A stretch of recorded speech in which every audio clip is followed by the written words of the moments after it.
بسم اللہ الرحمن الرحیم۔ ایک نیک باپ کی مجبور لڑکی۔ واقعہ مکمل سنیں اور ہمارے چینل کو سبسکرائب کریں۔ ایک آدمی جس کا نام رحیم تھا، جو بہت نیک اور شریف انسان تھا۔ اس نے کبھی اپنی زندگی میں کسی غیر عورت کو بری نگاہ سے نہیں دیکھا۔ اس آدمی کے گھر کی حالت بہت خراب ہو گئی تھی۔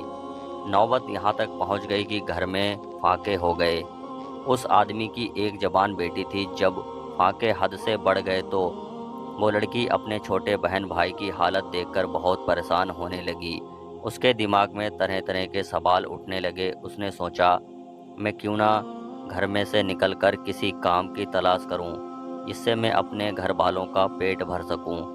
اس لڑکی نے یہ سوچ کر گھر سے باہر اپنے قدم نکال لیے اور کام تلاش میں بازار میں نکل پڑی۔ کبھی کسی کے گھر میں کام مانگنے گئی تو کبھی کسی کی دکان میں، مگر کسی نے اسے کام نہیں دیا۔ وہ تھک ہار کر اپنے گھر واپس لوٹ آئی۔ کئی دن کے بعد ایک روز وہ ایسے ہی کام کی تلاش میں گھر سے باہر جاتی اور شام کو تھک ہار کر گھر لوٹ آتی۔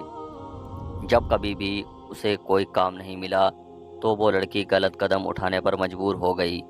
دل میں ارادہ کر کے گھر سے نکلی کہ آج میں اپنا شریر بیچوں گی اور کچھ کھانا خریدوں گی۔ وہ لڑکی گھر سے بازار جا پہنچی۔ جسم بیچنے لڑکی وہاں گئی اور لوگوں کو اپنی طرف آکرشت کرنا شروع کر دیا۔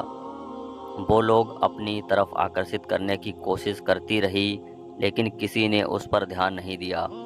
دھیان تو دور، کسی نے اس کی اور نگاہ تک اٹھا کر نہیں دیکھا۔ لوگ آتے اور اس کی اور نظر اٹھائے بنا نکل جاتے۔ اسی طرح کھڑے کھڑے لڑکی کو شام ہو گئی۔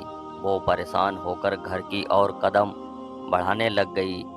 جب گھر پہنچی تو اپنے والد کو پریشانی میں دیکھ کر دروازے پر باپ نے بیٹی کو دیکھا اور پوچھا، بیٹی کہاں گئی تھی؟ لڑکی اپنے والد کی بات سن کر ان کے پیروں میں گر کر رونے لگی اور معافی مانگنے لگی، اور پھر رو رو کر سارا ماجرا بیان کیا۔ ابا حضور، مجھ سے اپنے بھوک سے بلکتے ہوئے بھائی بہن کی حالت دیکھی نہیں گئی اور میں مجبور ہو کر جسم بیچنے گئی تھی، لیکن ایک بھی آدمی نے میری طرف نظر اٹھا کر دیکھا نہیں۔